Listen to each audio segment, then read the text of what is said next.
selamat datang Mas Arki di acara Tutur Kata nih bersama Red Media. Ini adalah episode ke-6. Ini ke-7 ya? 7, ke-7 berarti. Tutur Kata sendiri itu sebenarnya program yang dibikin oleh Red Media berbicara dengan figur gitu ya. Figur-figur yang memiliki profesi unik dan perlu diangkat ceritanya gitu. Dan yang nonton ini juga harusnya tahu dapat message yang bagus lah gitu. Di episode yang lalu-lalu tuh profesinya rata-rata anak band, bisnis dan segala macam. Nah, sekarang kita dapat topik berat. Jadinya serius banget nih sekarang kita ngobrolnya. Bisa anak band juga. Oh, anak band juga? Oh iya, jadi boleh masih? Ya? Masih. Masih ya, Mas? Bandnya apa, Mas? Ya, ada edisional di beberapa band lah, kayak ada Somagora, ada Tribute to Sila, ada yang cover Deftones, ada juga. Oh, jadi genrenya rock tuh ya semuanya? Iya, rock. Oke. Ya, ini tapi kita lagi nggak ngomongin band, kita ngomongin tema serius adalah jadi Mas Arki ini adalah direktur eksekutif Mastel. Iya, di Mastel. Ya. Mastel, oke. Nah, buat yang nonton itu, kita hari ini akan ngebahas dari segi yang positifnya, knowledge-nya, bukan dari segi yang huru-haranya, tentang masalah si UU penyiaran, undang-undang penyiaran yang lagi heboh di beberapa hari terakhir lah gitu. Dan kita di sini ngobrol juga bukan untuk ngejudge satu sama lain, tapi lebih kayak kita ngundang narasumbernya yang memang sudah terbiasa nih sama hal-hal seperti ini. Jadi kita point of view-nya adalah knowledge ya, bukannya mencari kambing hitam dan kesalahan gitu. Nah, Mastel itu apa ya, Mas? Kalau boleh tahu ya buat yang nonton, mungkin nggak umum gitu. Benar. Di kuping. Okay. Ya, Mastel itu Masyarakat Telematika Indonesia ya, singkatan dari Masyarakat Telematika Indonesia. Nah, itu bentuknya organisasi non-profit yang fokusnya di bidang ini, di bidang telekomunikasi, lebih spesifik ke arah kebijakan atau regulasi pemerintah di bidang telekomunikasi. Ya, perkembangannya sih sekarang kan kalau telekomunikasi itu udah berubah jadi internet ya. Jadi akhirnya kita industrinya ke sana, internet, jadi banyak memberikan masukan ke pemerintah tentang internet atau digitalisasi Indonesia atau tentang pemerataan digital. Jadi karena pemerintah punya fokus kan, ini katanya mengentaskan kesenjangan digital. Nah, jadi gaptek gitu ya. Ya, gaptek atau nggak ada sinyal gitu ya. Gitu. Nah, jadi yang itu tuh yang kita kasih masukan ke pemerintah. Oke. Lembaganya independen. Berarti kalau visi misinya adalah memberikan masukan ya ke pemerintah ya. Jadi kayak lembaga pemikiran. Di luar core-nya pemerintah ada satu nih lembaga independen yang kayak ngasih input harusnya gini loh, tapi nggak interupsi ya, cuma input doang ya. Benar, iya. Kalau syukur didengerin, kalau enggak ya udah. Ya namanya kan ngasih saran ya kan, balik lagi ke dia juga nih yang akan ngambil keputusan. Wewenangnya. Nah, kalau Marcel memang kita nggak akan terlalu banyak bahas di pembicaraan ini. Kita lebih bahas tentang masalah undang-undang penyiaran yang kasusnya dari salah satu media yang mengajukan permohonan untuk permohonan apa gugatan ya sebenarnya ya, tentang lebih tepatnya permohonan lebih tepatnya karena dia nggak menggugat ya. Oh, permohonan, oke. Permohonan mengenai aturan yang melindungi media. Kan ada 3 pihak ya, media, konten kreator, ada UTT ya, yang perusahaan over the top, OTT. Oh, OTT, oke, ya. Nah, jadi sebenarnya kalau saya sendiri juga sama bagian kayak gini juga kurang paham secara global ya. Tapi saya kan belajarin dulu nih dari yang informasi-informasi yang saya dapat, bahkan sempat ada nonton diskusi juga dengan si pihak brand media inilah gitu ya. Mereka kan mengklarifikasi nih ceritanya. Nah, sebenarnya kalau dari segi Mas Arki, Mas Tel dengan lembaga independennya ini itu menanggapinya sebenarnya yang terjadi itu apa sih gitu? Si media ini tuh mau ngapain sih sebenarnya gitu? Kalau versinya dari Mas gitu. Iya. Jadi kalau si medianya ini ya, sebenarnya kan dia 2 stasiun TV ya, 2 stasiun TV dan kebetulan masih di dalam holding yang sama ya. Jadi mungkin Betul. Kompak lah gitu ya, karena 2 stasiun TV. Nah, jadi dia mengajukan permohonan ke Mahkamah Konstitusi untuk menambahkan penafsiran dari penyiaran yang selama ini sebenarnya definisinya udah ada. Jadi kan kalau Mahkamah Konstitusi itu tugasnya kan memang dia memeriksa undang-undang, ya, memeriksa undang-undang ada pertentangan nggak dengan yang di atasnya, which is Undang-Undang Dasar. Ini Undang-Undang Dasar kan memang umum, nah makanya tapi dalam proses permohonannya memang RCTI 2 stasiun TV ini Gak apa-apa. 2 stasiun TV ini mau nggak mau harus bisa mengkaitkan apa yang mereka usulkan itu dengan Undang-Undang Dasar.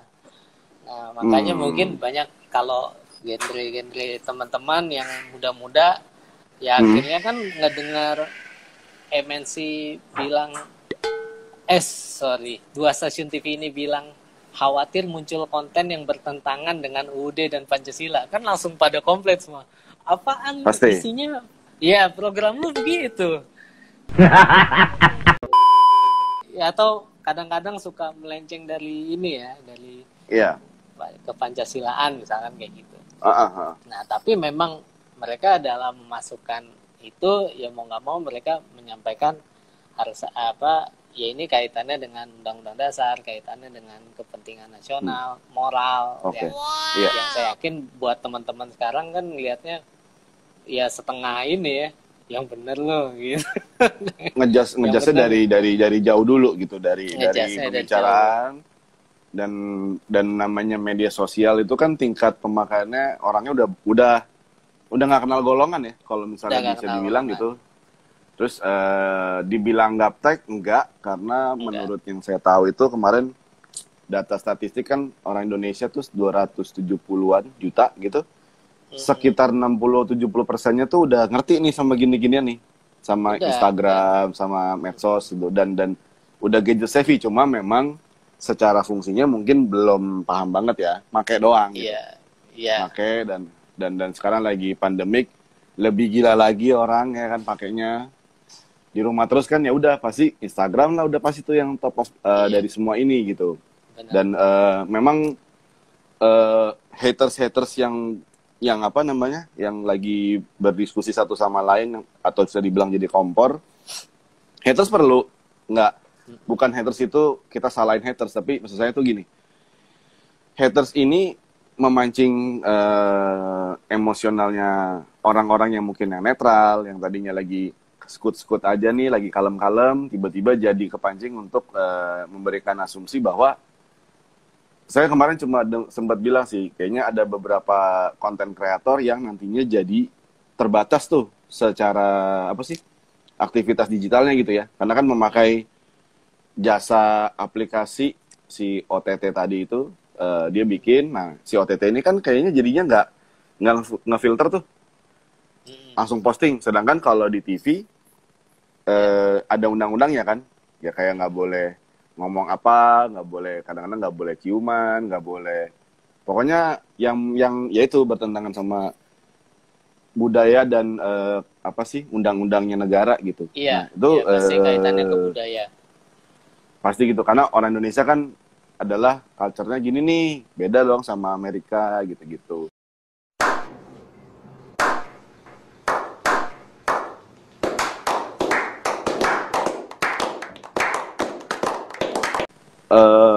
Tapi itu menurut Mas Arki itu benar nggak kalau misalnya dengan permohonan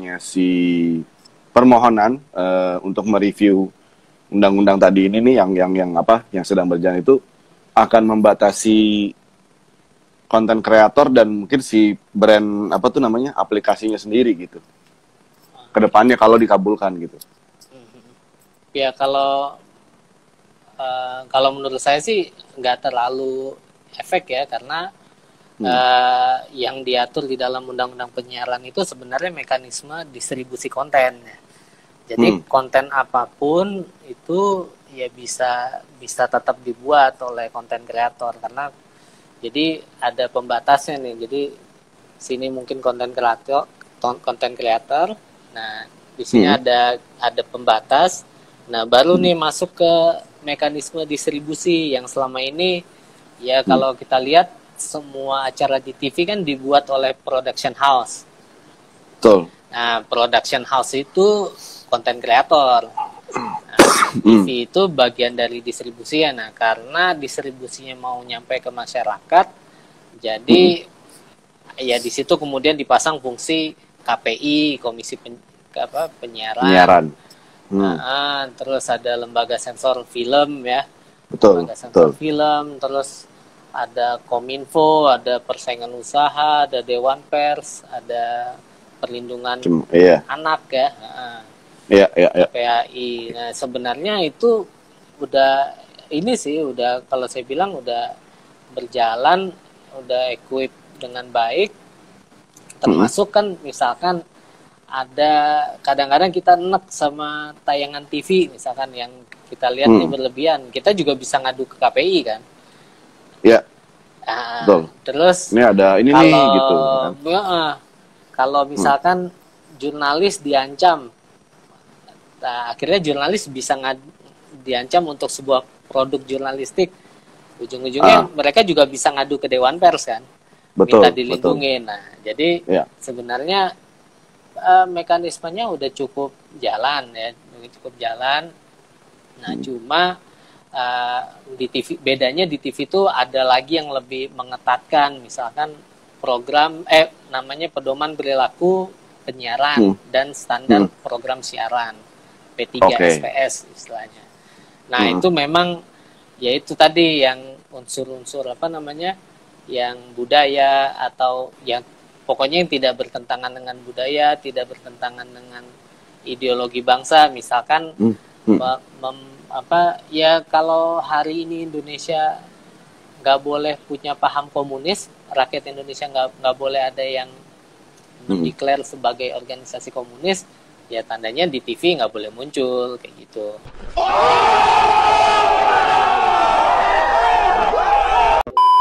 Jadi memang kepentingannya di situ, mengontrol apa yang bisa ditonton oleh masyarakat, tapi juga menampung feedback dari masyarakat terkait apa yang masyarakat gak ingin nonton gitu. Jadi sebenarnya lumayan balance. Nah, kalau sementara sekarang kalau kita dilihat di YouTube ya belum tentu juga di YouTube gak ada undang-undang yang atur, karena kalau ada yang jualan pelacuran di YouTube. Nani? Omae wa mou shindeiru.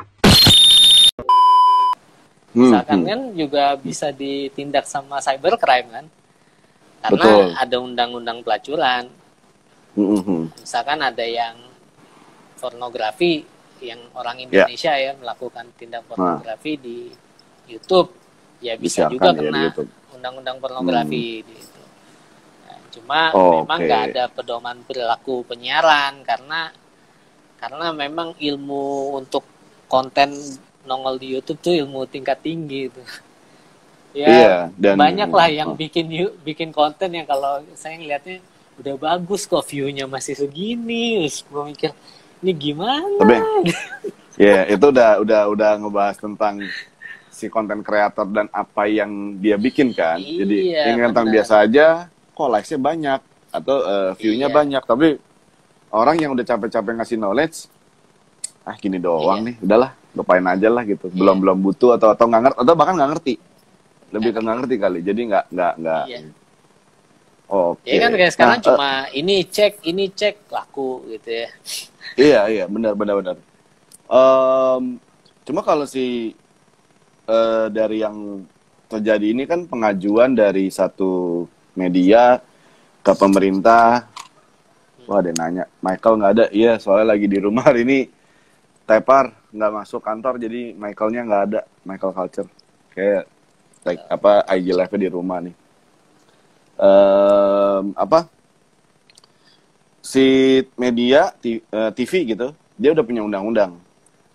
Dia udah punya undang-undang, terus kan dia bikin satu konten atau siaran TV-nya lah. Habis dia taruh di TV, dia siarin di YouTube gitu ya. Udah beres tuh, Iya. udah punya ada step-stepnya lah gitu. Nah, kalau yang saya tangkap itu kemarin si media TV ini sendiri pengennya sebenarnya OTT itu juga punya hal yang sama biar adil. Ya kan? TV dilindungin, si OTT dilindungin. Tapi kan yang terjadi orang-orang yang berkoar lebih ngomongin masalah, wah jangan-jangan nanti si konten kreator A udah nggak boleh posting ini lagi nih di YouTube. Nah, kalau misal dari konsep kayak gini nih, dari masalah kayak isu yang lagi diangkat ini nih plus minusnya apa jadi mas sebenarnya untuk medianya apa, untuk si yang OTT-nya ini apa gitu? Iya.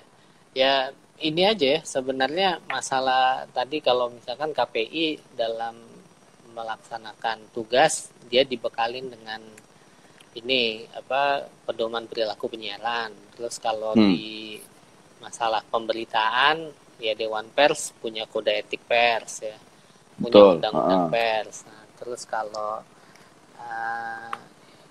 beriklan ada namanya etika pariwara Indonesia ya kalau nggak salah ya. Wah iya. Jadi ya sebenarnya si TV minta dua TV ini minta supaya kalau di apapun yang diposting di YouTube itu ya karena diminta karena kaitannya untuk ditonton masyarakat Indonesia, yaitu bagusnya bisa ditegur oleh KPI misalkan dengan kaitannya dengan tadi yang pedoman-pedoman yang udah dipegang KPI atau pedoman-pedoman yang dipegang oleh Dewan Pers.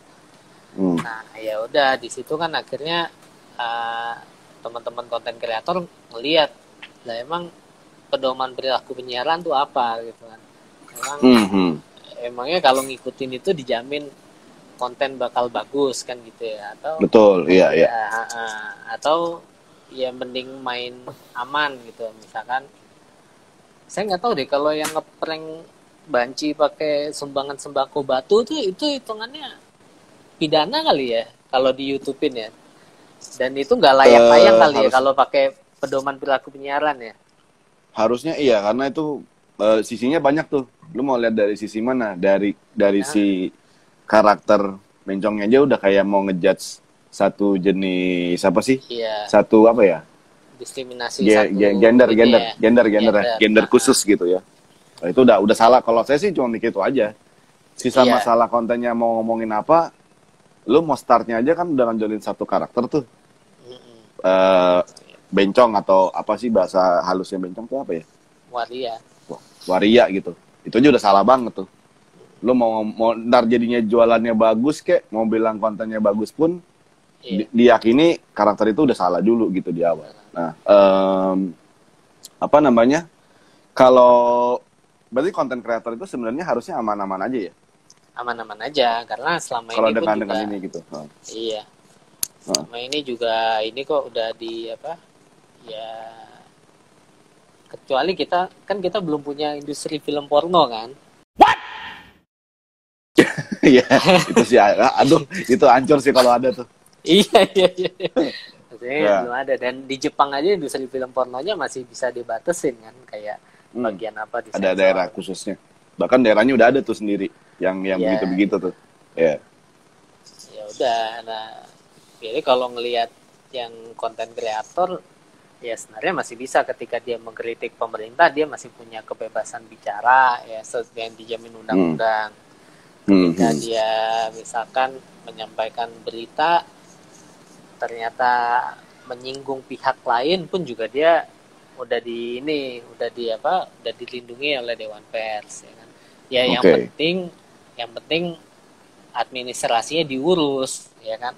Ketika dia jadi production house, dia jadi agensi, ya saya yakin pasti ada code of conduct-nya semua ya. Dan tapi mungkin nih yang agak berat itu kan karena sekarang banyak artis TV pindah ke YouTube dan mereka pun juga ya artis TV pindah ke YouTube, dan saya melihat bisa jadi mereka itu bukan pelaku penyiaran, maksudnya nggak akan sangat berat ketika mereka diberlakukan sebagai pelaku penyiaran karena ya balik lagi mereka sebenarnya cuma konten kreator kan kayak gitu ya, konten kreator yang sadar kalau di TV nggak boleh ngomong tit tapi giliran di channelnya bebas itu enak kan di YouTube gitu. Sampai kadang-kadang kan kemerdekaan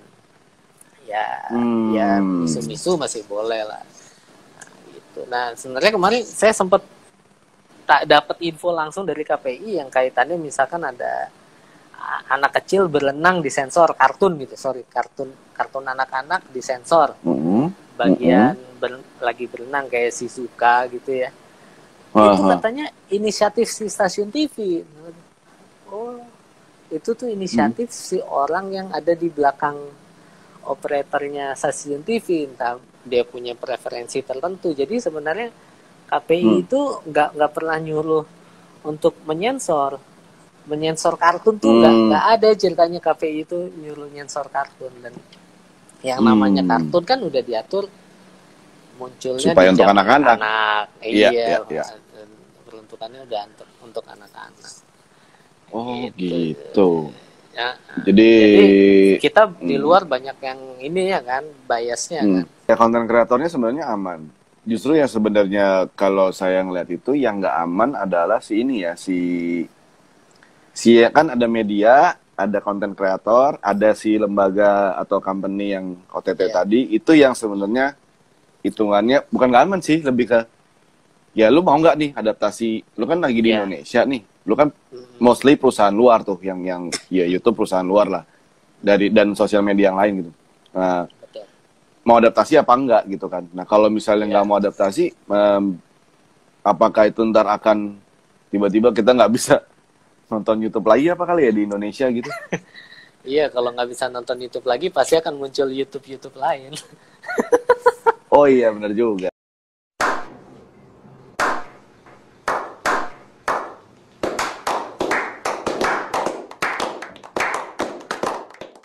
Ya, jadi intinya itu memang ada dua kubu sampai sekarang. Jadi ada kubu yang bilang over the top harus tunduk regulasi.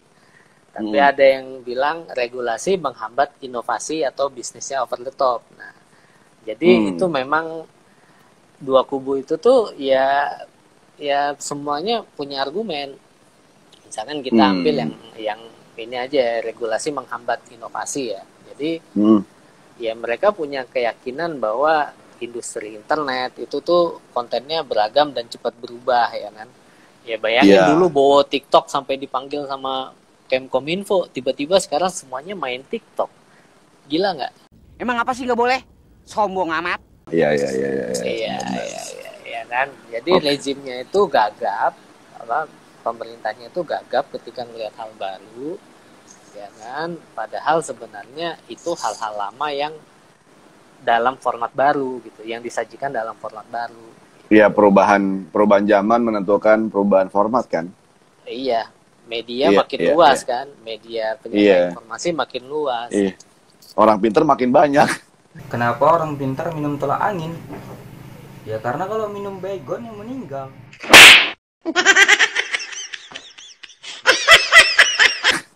makin Itu ketemu. makin banyak. Ya kan, iya orang itu makin banyak dan makin banyak yang bikin sesuatu yang ya karena kalau mau itu kan industri, bisnis, duit, apa ekonomi ya semuanya harus ada yang baru sih sebenarnya buat Iya, refreshment juga kan betul. sebenarnya Benar.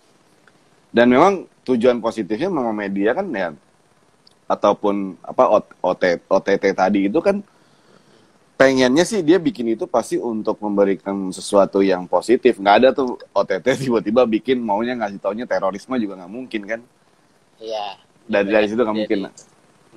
Iya, cuma saya mikirnya karena marketnya dikit ya. Marketnya dikit kalau bikin hal yang jelek kan orang lebih banyak Nah, yang pasti. baik. Iya. Yang saya bingung itu si OTT ini kan memang sebenarnya punya privacy policy sendiri-sendiri kan ya. Maksudnya dia udah punya konten filternya dan kalau misalnya harus berjalan nih ada undang-undangnya lah let's say ya. Karena dia kan posisinya di Indonesia gitu. Apakah mungkin dia bisa kontrol seberapa puluh juta mungkin miliaran konten yang terjadi di platformnya dia gitu. Nah itu kan juga nggak mungkin kan ya kali masih kayak gitu ya. Itu tuh aneh banget gak sih kalau ada kejadian kayak gitu gitu. Iya, ya paling ya itu mau nggak mau ya hal itu yang mereka hindarin karena kalau hal itu terjadi di setiap negara maka dia akan jadi perusahaan yang ujung-ujungnya waktunya habis buat nge-review konten ya. Iya dan konten kan nambah terus setiap detik. Konten nambah terus setiap detik. Nah, ya ini aja tinggal sekarang kalau di YouTube ya misalkan nih wawancaranya Anji dengan dokter yang panggilan kesayangannya dokter itu ya. Nah, itu kalau di TV tayang. Itu kalau di TV tayang karena nggak ada unsur cabul, nggak ada unsur asusila, nggak ada unsur ngata-ngatain, ya kan? Tapi di YouTube di take down bareng-bareng karena orang lihatnya, wah lu nyampein informasi gak benar, bilang corona ada obatnya, bilang dia dokter padahal bukan, ya kan? Ya kalau di TV itu tayang, tapi di YouTube nggak bisa tayang. Orang bergerak gitu ya. Aneh ya berarti ya sebenarnya. Aneh. Nah, kan itu semua sebenarnya karena YouTube itu memang basicnya itu user generated content. Jadi kalau misalkan pemerintah mau YouTube itu punya standar rule lah ya memang harus punya regulasi sendiri karena ini kategorinya user generated content. Jadi YouTube itu sebenarnya marketplace atau iya video marketplace sebenarnya. Video marketplace. Oke. Iya, jadi platform untuk sharing video yang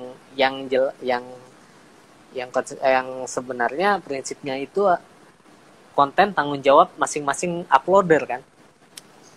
Benar, aturannya ada, tapi kalau misalnya mau ngupload, ya kan lu udah baca aturan, harusnya lu sadar diri aja gitu. Sebenarnya kayak dibilang ya bebas sih sebenarnya, zona bebas bener. Iya. Kalau lu nggak baca juga, tapi menurut gua lu melanggar, ya lu yang melanggar. Kalau ada laporan masyarakat, ya udah lu take down. Berarti memang karena mungkin bisa juga nggak sih kalau ini pandangan saya sendiri gitu, karena terlalu bebas ini sendiri. Maka terlalu bebas dari segi ya aturannya ada, yang masukin konten ada tapi bebas. Nah nanti kalau misalnya kontennya bermasalah di take down apa segala macem, makanya perlu ada aturan baku untuk mengelok itu dalam zonanya Indonesia gitu. Itu sebenarnya benar gak sih? Benar. Oh, itu malah lebih benar. Jadi nggak langsung pukul rata OTT gitu ya, karena OTT kan bentuknya banyak. Ada yang messaging kayak WhatsApp itu pun juga over the top istilahnya karena dia itu nggak pernah ada urusannya dengan jaringan. Pokoknya ini aplikasi ini harus jalan di jaringan gitu ya. Nah kalau nggak jalan tandanya yang salah jaringan, makanya dia disebut over the top. Jadi pokoknya dia yang ada di atasnya jaringan dan ini dan dia nggak pernah mikirin jaringan kondisinya seperti apa. Nah, Oke. Gitu. Jadi ya menurut saya kalau misalnya dibilang apa namanya si company digital distribution lah atau OTT tadi itu, kalau dibilang perlu filter tuh maksudnya ya filter undang-undang ya, peraturan gitu. Berarti dari segi Mas Arki dan Mas El tuh cenderung oke dong ya harusnya ya, biar sebenarnya Ya, oke, sama-sama oke. enak semua. Mm-mm. Oke. Nah, apa namanya? Kalau di luar konteks apa namanya sih? Di luar konteks dari yang lagi ribut-ribut ini sendiri gitu ya. Kalau menurut Mas Arki itu tuh perannya si media itu di Indonesia itu tuh selama ini ya udah baik apa belum sih? Bukannya untuk ngejudge tapi ya, maksud saya Iya, udah iya. ada, ini cuma sekedar saran doang gitu. Dan apakah ada yang penyimpangannya ekstrim dan sampai sekarang belum terselesaikan gitu? Iya, iya, iya. Contoh kasus gitu. Ya sebenarnya enggak ya, karena kalau relatif semuanya selesai, tinggal sekarang kadang ada yang bisa difasilitasi oleh Dewan Pers ya, ada yang sampai dibawa ke ranah hukum kan gitu ya. Oke. Nah sebenarnya kalau yang dibawa ke ranah hukum ya pasti endingnya selesai ya, tergantung proses di hukumnya ya. Jadi sebenarnya media di Indonesia itu udah cukup taat sih sama peraturan, karena kan gini, kalau yang namanya media itu lembaga penyiaran, dia punya struktur yang sifatnya itu bawah atas pokoknya pertanggungjawabannya itu berjenjang gitu ya. Ada Jadi, birokrasinya. ada birokrasinya, benar. Jadi kayak misalkan nanti Pemret ya semua yang ngumpulin liputan materi ya ya. Pemret ya kan. Disorting lagi lagi gitu. Sorting lagi ya kan, termasuk juga pastinya ada yang bagian ngecekin ke P3 SPS tadi, pedoman penyelenggaraan siaran. Nah, jadi ya ini sih sebenarnya udah jalan. Nah, cuma kemarin kan ada wacana yang diangkat sama 2 stasiun TV ini. Jadi KPI ketika ketuanya keceplosan bilang mau ngontrol YouTube, semuanya kan langsung protes kan. Mana heboh ada ceritanya? lagi. Iya, nggak ada ceritanya. Ya memang nggak ada ceritanya, karena itu memang bukan subjek ini penyiaran ya, bukan subjek kegiatan penyiaran. Betul. Salah lembaga. Salah lembaga, dan saya yakin pun juga kayak misalkan YouTube itu ya konteksnya tadi user generated platform, jadi isinya para production house. Meskipun kita gak punya production house, tapi ya ketika kita ngupload ya sebenarnya status kita itu ya content creator yang ya sama dengan production house. Ya kan, jadi ya ketentuannya beda dengan ini ya, dengan penyiaran ya, dengan lembaga penyiaran. Ya kalau lembaga penyiaran kan dia juga sebenarnya pasti ngebidding program mana yang mau tayang kan. Dari mulai ngebidding siapa production house-nya, nanti skenarionya gimana, dia seleksi, baru ini nongol lah. Dahsyat dari episode sini sampai sini production house-nya ini misalkan. Terus gitu. ada Atau schedule-nya juga udah. Ada schedule-nya. Jadi ya itu yang kemudian kan membuat celah industri TV itu, ya dulu kita tahu nggak gampang jadi artis kan, karena ya celahnya itu sangat-sangat kecil gitu untuk orang sukses menjadi selebritis gitu, atau ya selebritis lah ya, kalau misalkan bukan artis. Sementara sekarang era rebellionnya tuh ya sekarang, ketika kita mau bikin lagu nggak perlu datengin label, dipublish aja langsung ke platform yang ada kan gitu ya. Agregator udah ada yang bantuin. Agregator udah ada yang nentuin. Kita nggak dilarang-larang. Ini kayaknya lagunya agak menye-menye nih.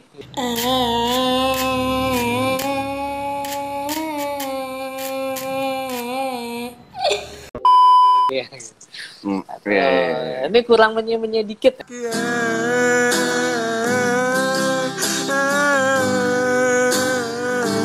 kan kayak gitu ya. Ini nggak menye-menye nggak laku gitu.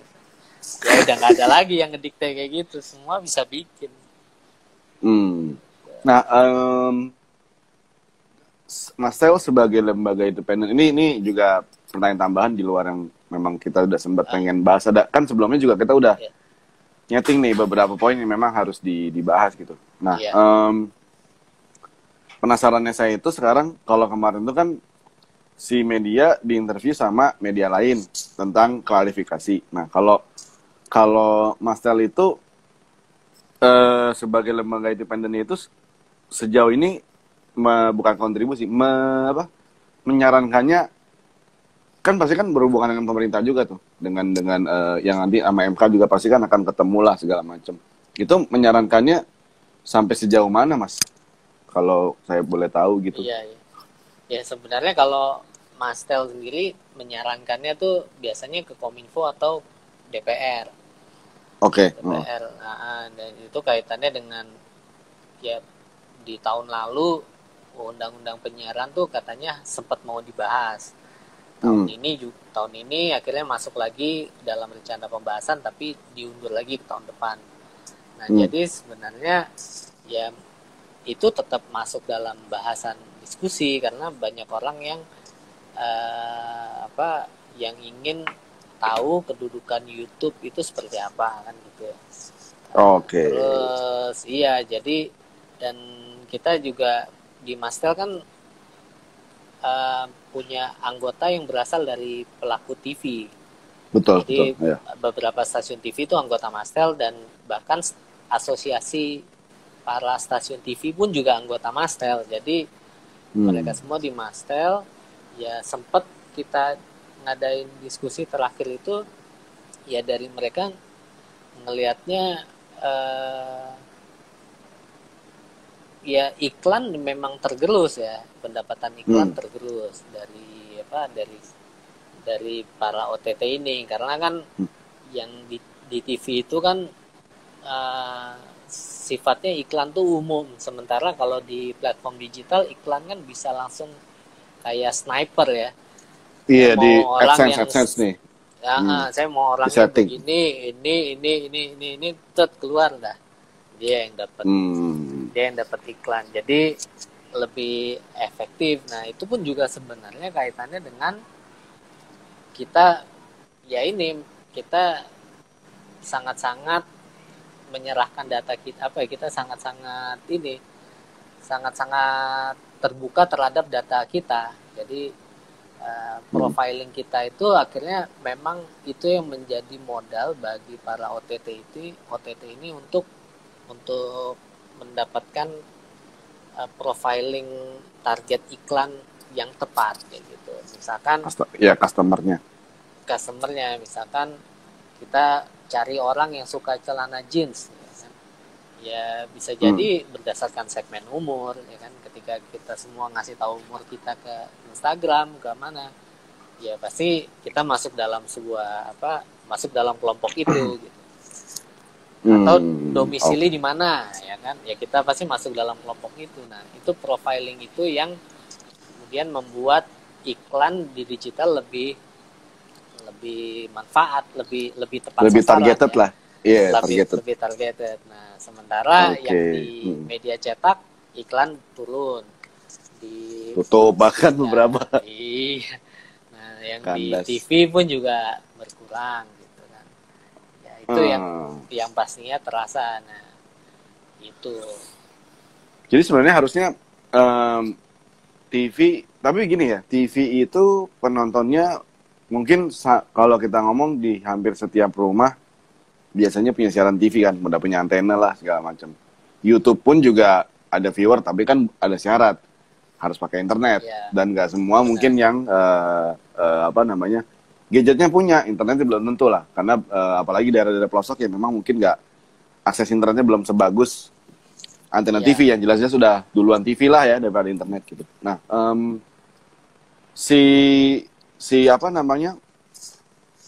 ini kan nggak dibilang perang tapi perang, cuma menurut Mas tuh dua dua fans nih, dua fans dari dua kubu ya, dua fans dua kubu, si TV dengan nonton TV, si yang OTT tadi kan based on internet segala macam, itu sebenarnya perlu bersaing atau sebenarnya bisa bekerja sama ya satu sama lain gitu. Sebenarnya itu dia jatuhnya channel yang berbeda ya, yang konteksnya kalau kerja sama itu ya biasanya ya karena mereka mengandalkan channelnya masing-masing, jadi nggak akan bisa kerjasama. Bisa kerjasama gitu, karena misalkan yang udah punya menara untuk pemancar sinyal TV, ya udah dia ngandalin itu aja kan gitu ya. Aja. Kalau internet ya dia punya nature-nya sendiri yang tadi itu ya. Production house bisa milih dia mau ngirim ke TV atau ngirim ke YouTube kan gitu ya. Tayangan YouTube secara mandiri ya. Iya gitu. Oke. Soalnya saya mikir takutnya dia di mana-mana kan biasanya kalau ada pertentangan dua pihak nih semua jenis aspek gitu ya. Mau bisnis mau apa, ujung-ujung tuh biasanya suka kita saling memahami plus minus, kita kolaborasi aja, kita bukan merger maksudnya.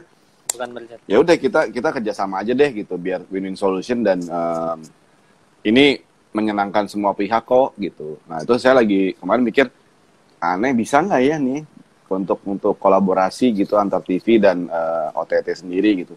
Terlepas dari masalah pengajuan itu kan nanti yang nentuin kan pemerintah kan, bukannya si pengaju yang mengajukan permohonan gitu. Kalau memang ribet ya udah berarti memang harus ada jalan keluarnya, pemerintah lah yang memutuskan. Iya benar. Yes. Ya.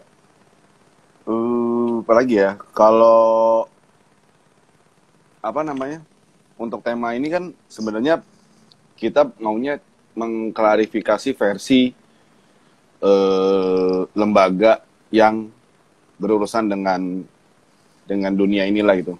Itu Mastel dan diwakili oleh Mas Arki. Nah, kayaknya kalau status perkembangan dari ini kan pasti kita semua nanti akan tahu sendiri dari keputusan pemerintah. Nah, topiknya udah cukup jelas sih, nggak nyampe harus diperdalam lagi sebelum nanti malah jadi bikin asumsi gitu.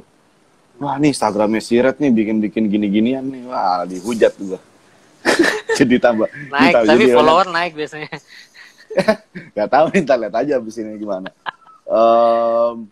Knowledge-nya udah dapat. Nah, biasanya sebelum ini kan menutup sesi gitu ya, menutup sesi pembicaraan ini, kita dari narsum itu selalu minta quotes tuh pesan lah ya untuk halayak.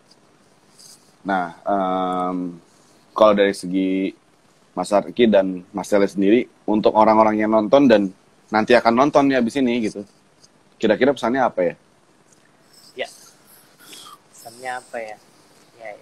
Ya jadi terlepas dari apapun nanti keputusan ini ya Mahkamah Konstitusi ya memang negara itu perlu mengantisipasi ketidakpastian hukum terhadap kegiatan yang konteksnya memenuhi sifat itu tadi yang diajukan oleh stasiun TV bahwa penyiaran juga termasuk dalam konteks penyebarluasan pengaliran siaran melalui internet. Nah itu intinya ya negara perlu mengantisipasi karena ke depan bisa jadi ada yang mendirikan stasiun TV di internet, misalkan dia independen tanpa lewat YouTube ya, karena toh juga kayak sekarang kita udah terbiasa dengan Netflix ya.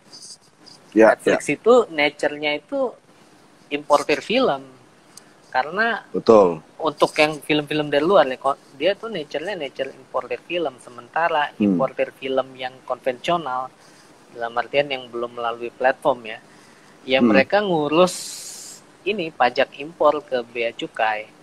Ya ada administrasi lah. Iya, ada cukai film kan.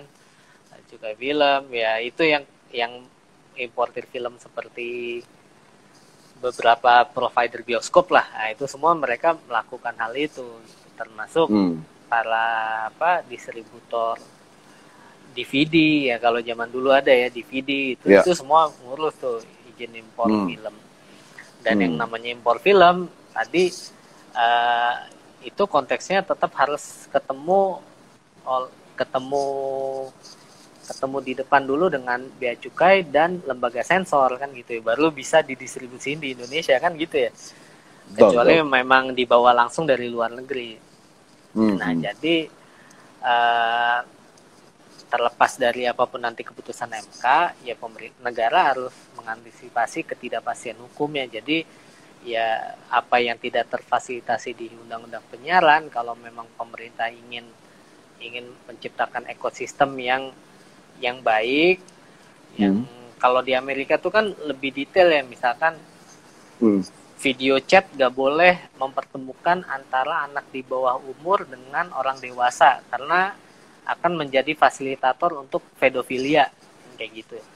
Oh, di mediasi jadinya malah ya kayak gitu ya. Jadi jadi yang kayak gitu harus diatur, dan kalau ketahuan ya benar-benar ditutup dan ada undang-undang clear-nya gitu kan. Ya itu semua tuh hal-hal yang seperti itu harus terdefinisikan di dalam undang-undang kita. Jadi ya itu tadi supaya mau nanti ada stasiun TV yang murni dari internet, ya udah ada pedomannya, kita nggak gagap lagi misalkan enggak ini kan beda. Nah tapi ya memang untuk konteks YouTube ini ya udah banyak yang menyatakan ini sifatnya user generated content ya. Jadi memang perlakuannya pun juga kalau mau ada keberatan ya kita pakai mekanisme reporting policy ya kan gitu ya. Reporting policy tapi balik lagi memang otoritasnya bukan di pemerintah, kecuali Kominfo bergerak menghubungi YouTube. Jadi otoritas yang diakui oleh seluruh pelaku OTT itu adalah Menteri Kominfo yang diakui oleh seluruh itu. Jadi kalau misalkan ada konten yang nggak baik, masyarakat lapor atau heboh di media sosial, yaitu Menkominfo bikin surat. Nah itu surat itu diakui oleh OTT. Oke, ini kita follow up. Ya misalkan penutupan akun-akun Saracen, ya kan? Atau akun-akun teroris. Itu kan suratnya dari ini, karena ya YouTube bisa jadi knowledge-nya nggak nyampe ke situ kan ya. Ya karena independen, bebas, apalah. Tapi emang satu sisi ya banyak yang berpendapat ya kalau dikit-dikit kita tanya dulu ke YouTube ya kedaulatan negara kita di mana gitu loh. Karena kan negara yang berdaulat ke dalam dan keluar itu kan artinya bisa menentukan apa yang boleh dilakukan pihak luar di Indonesia sama yang tidak boleh dilakukan kan gitu ya. Itu kan berdaulat. Do's and don'ts. Do's and don'ts-nya.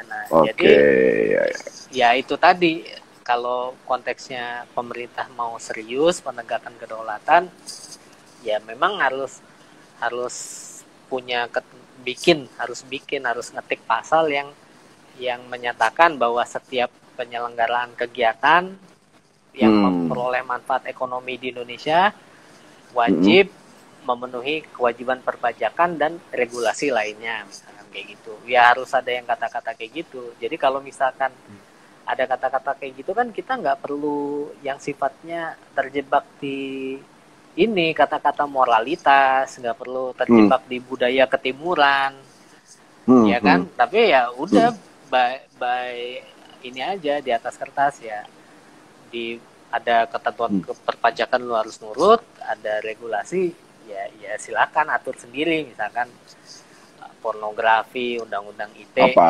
poin-poinnya. Gitu. Oke. Dan itu semua bisa dilakukan oleh pemerintah. Ya tinggal sekarang ya ininya aja pemerintahnya mau mengantisipasi atau nunggu kasus lagi gitu kan. Kasus dulu sih nggak baru gerak slow seperti biasa. Sebenarnya sih itu bagusnya buat semua orang sih, buat yang nonton selain konten kreator dapat, memang nggak kenapa-napa sih, emang nggak ada efek langsung gitu ya. Sama seperti kayak artis kalau di TV kan yang kena TV-nya kan, bukan artisnya gitu. Artisnya mah kalau mungkin kalau artisnya kelewatan bisa juga gitu. Kena pasal yang lain nggak ada gitu. Ya buat yang nonton ini juga sebenarnya nggak perlu khawatir juga sih, karena ya kita tetap nunggu apa yang diputuskan oleh pemerintah yang terbaik dan Mahkamah Konstitusi. Oh Ini iya, pemerintah MK. juga nanti subjek harus nurut dari keputusan MK soalnya. Oh Jadi iya, yang dilakukan sumbernya dari RCTI MK. itu sebenarnya dia nggak minta ngerubah pasal, tapi dia tuh nambahin satu kalimat di belakang. Nah ini nih. Nah ya. Nah, jadi yang diwarnain biru itu, yang diwarnain biru itu tuh yang kalimat tambahan yang mereka usulkan. Yang masuk siaran dengan menggunakan internet untuk masyarakat dengan permintaan dan peringkat. Oke, ya. Pasal aslinya yang warna hitam. Pasal aslinya warna ya, hitam. revisi ya, mengajukan revisi lah ya. Iya, mengajukan. Ya itu juga mainnya di ketentuan umum, karena dia nggak mungkin bisa, ya dia mikir ya ini cuma bisa difasilitasi di ketentuan umum, karena kalau ngerombak-rombak lagi itu masuknya harus nunggu revisi undang-undang penyiaran dan itu di DPR kan. Oh ya, panjang tuh rutenya tuh buat ke arah situ. Iya. Ya, jadi maksudnya dari ini semua adalah media TV mau mengajukan permohonan untuk menambahkan ide yang jadi permohonan gitu untuk penambahan kalimat supaya semua jenis media baik yang OTT ataupun TV juga punya batasan yang sama lah ya. Dan itu juga impact-nya kan pasti kayak nonton juga nanti. Benar. Jadinya makin safety juga gitu. Iya. Jadi ya kalau kayak gitu dari saya ini mau menegaskan bahwa yang nonton sih sebenarnya harusnya nggak usah khawatir ya. Semua yang hoax yang bisa bilang nanti nggak bisa YouTube live, nggak bisa ada IG live apa, wah udahlah nggak usah. Itu kejauhan. Iya, jadi klarifikasinya versi Red Media mengundang narasumber yang terpercaya ini jadinya semoga nih jadi apa ya? Jadi mungkin nambah keyakinan, kepastian bahwa kita nggak apa-apa nih semua gitu di sini. Ya. Ini cuma masalah, bukan masalah, cuma ide kecil untuk melengkapi hal yang sudah ada gitu aja sih. Ya udah kalau gitu kita pembicaraannya sih udah komprehensif nih, udah temanya berat, komprehensif ya kan, udah narasumbernya udah tingkat tinggi gitu kan. Jadi ini media Red Media sih rasa buat yang nonton udah harus mendapatkan manfaat yang baik lah gitu ya. Dan kita akan ketemu lagi nanti dengan tema-tema berikutnya. Sampai jumpa lagi. Terima kasih Mas Arki ya atas waktunya. Terima kasih Mas Victor, Red Media. Thank you. Iya, selamat malam. Bye. Malam.